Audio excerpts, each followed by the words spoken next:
இவ்வளவு நாள் உங்களுடன் ஸ்டாலின் சரி, இவ்வளவு நாள் அவர் யாரோட இருந்தார்?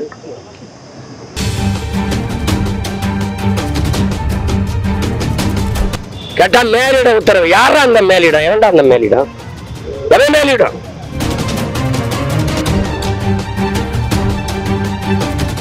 பிஜேபின்னு ஒண்ணு இல்லைன்னா திமுக செத்து 20 வருஷம் இருக்கும். ஓரணியில் திரள்வோம். எதுக்கு? கூடி கொள்ளையடிக்க, கூடி கொலை செய்ய, கூடி கற்பழிக்க. அதுக்கு தானே, வேற எதுக்கு?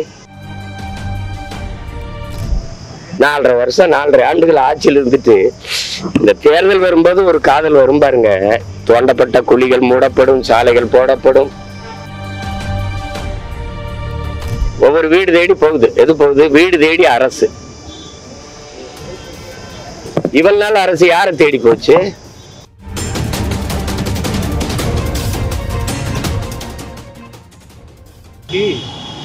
முதலமைச்சர் உங்களுடன் ஸ்டாலின் ஒரு திட்டத்தை தொடங்கியிருக்காரு. அரசனுடைய இந்த முன்னெடுப்பை நீங்க எப்படி பாக்குறீங்க?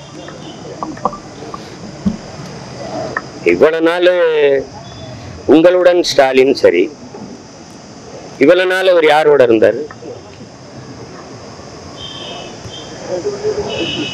இந்த கேள்விக்கு பதில் யார்கிட்ட இருக்கு? உங்ககிட்ட இருக்கா? கேள்வி எழுப்பின தம்பிகிட்ட இருக்கா? நீங்களே பாக்குறீங்க. இந்த சாலையில் வரும்போது பார்த்திருப்பீங்க.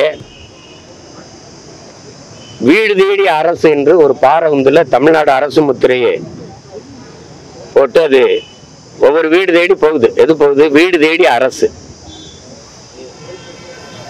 இவ்வளவு நாள் அரசு யாரை தேடி போச்சு? ஓரணியில் திரள்வோம். எதுக்கு?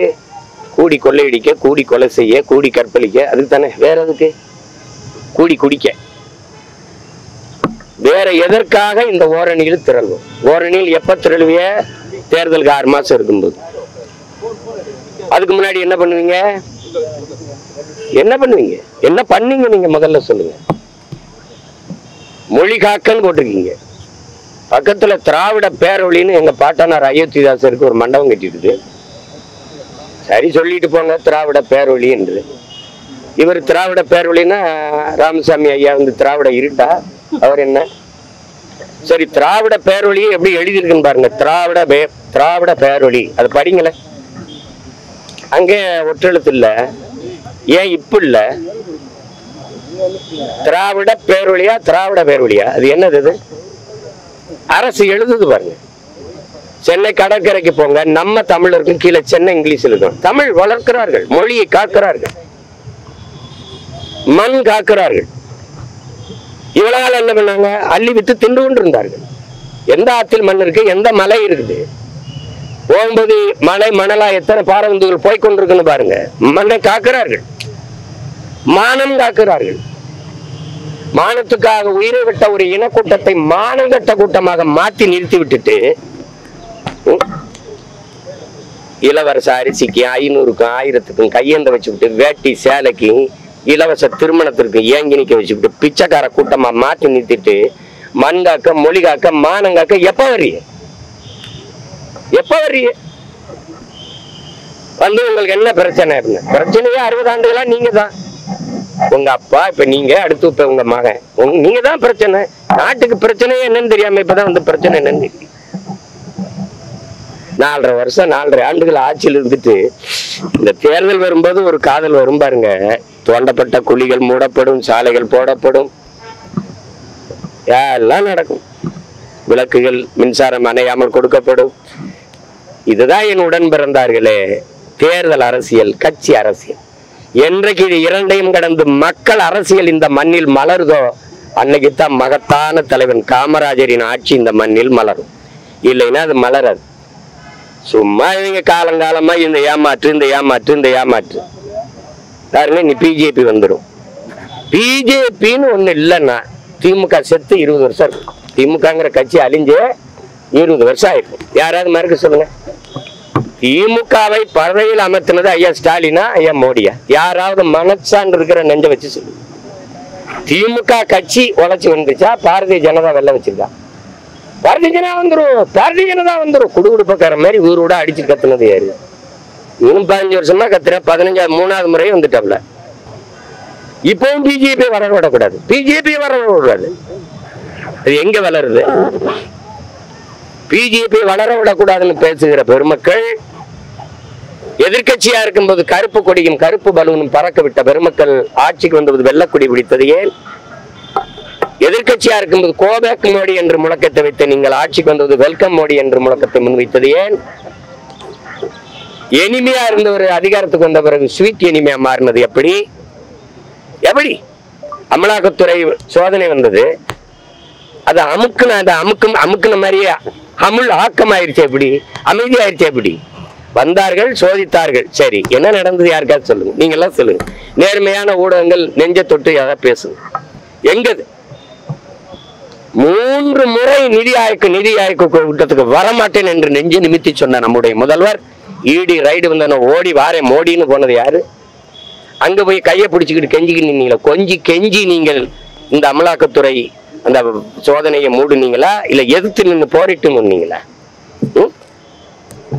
இப்படி ஒரு கேடுகட்ட அரசியல் கட்டமைப்பை இந்த திராவிட கட்சியில தவிர எவன் செய்வான்? எவன் செய்வான்?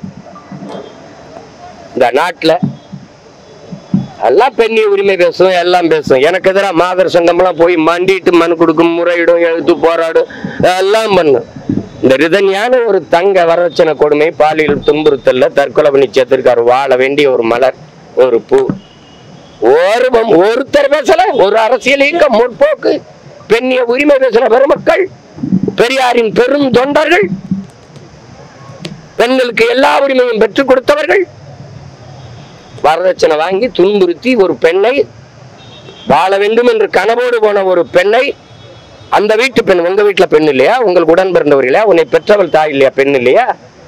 அவள் என்ன மனநிலை இருந்தாலும் 60 நாள்ல தன் உயிரை மாய்த்து இறந்திருப்பாள். அந்த மனநிலை அவள் தெரிஞ்சிருச்சு. எத்தனை பெண்கள் இப்படி வீட்டுக்குள்ள வதங்கி வாடி வெளியில சொல்ல முடியாம தவிச்சு போய் நிக்கிறாங்க. இதுக்கு என்ன நடவடிக்கை எடுத்திருக்கு அரசு? என்ன நடவடிக்கை எடுத்திருக்கு? அதுக்காக பேசிய மாதர் சங்கங்கள், மகளிர் அமைப்புகள், மனித உரிமை ஆர்வலர்கள், முற்போக்கு சிந்தனையாளர்கள், எழுத்தாளர்கள், பெண்ணியவாதிகள் எங்கேயும் படுத்திருக்கிறீங்க? கொக்கைன் கஞ்சாதம் போட்டு படுத்திட்டீங்களா என்ன? இல்ல டாஸ்மார்க்ல சரக்கு கட்சி படுத்திட்டீங்களா? என்ன உங்க பிரச்சனை?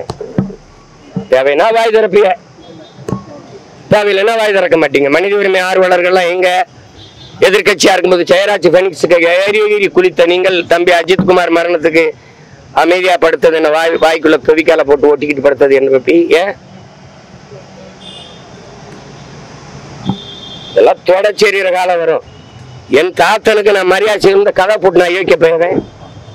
எவன் இந்த கதவை போட்டுனவன்? கேட்டா மேலிட உத்தரவு. யாரா அந்த மேலிடம்? எவன்டா அந்த மேலிடம்? எவன் மேலிடம்? காமராஜருக்கும் இங்க இருக்கிற கூட்டத்துக்கும் சம்பந்தம் இருக்கு. கதவை போட்டு அந்த மேலிடத்துக்கு அவருக்கு என்னடா சம்பந்தம் இருக்கு? யாரா நீ? அந்த கதை வழி வந்து எனக்கு வணக்கம் செலுத்த வைக்கிற நிலைமைக்கு கொண்டு வந்தவன் யாரு? யாரு?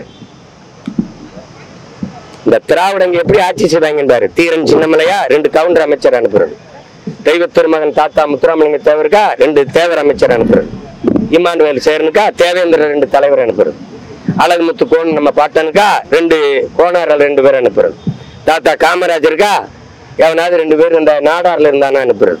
ஆனா அது அப்பையும் சமாதிக்கு மொத்த பேரையும் கூட்டிக்கிட்டு போறது. இதான்டா திராவிடம். இதான் திராவிடம். இந்த மண்ணின் தலைவர்களை, எங்க முன்னோர்களை, எங்கள் அடையாளங்களை சாதியாக பிளந்து கூறுதலி விட்டுட்டு எங்க தாத்தா காகிதம் இல்லத்தா அங்க 2 இஸ்லாமிய பெரியவர்களை தலைவர்களை அனுப்புறது. ஆனா இவங்க சமாதிக்கு எல்லாரும் போகணும், எல்லாரும் போய் கூடி கும்மி அடிக்கணும், வணங்கணும். உங்களை எல்லாம் ஒழிக்கிறதுக்கான காலம் வருது. ரொம்ப நாளா இருக்குது. 6 மாசம் தானே ஆடி பார்த்துருவோம்.